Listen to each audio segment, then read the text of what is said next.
Gaivios, daugybės spalvų ir vitaminų turinčios salotos, kurios tikrai nustebins savo išskirtiniu skoniu.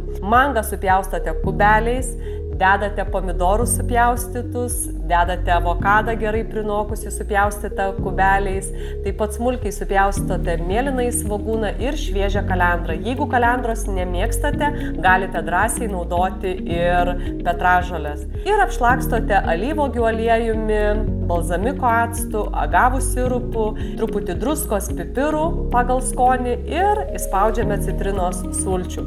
Gali būti ir laimo sultis.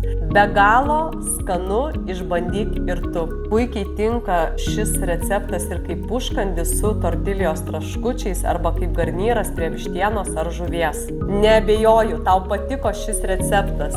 Spausk like ir pažymėk komentaruose gaminsiu.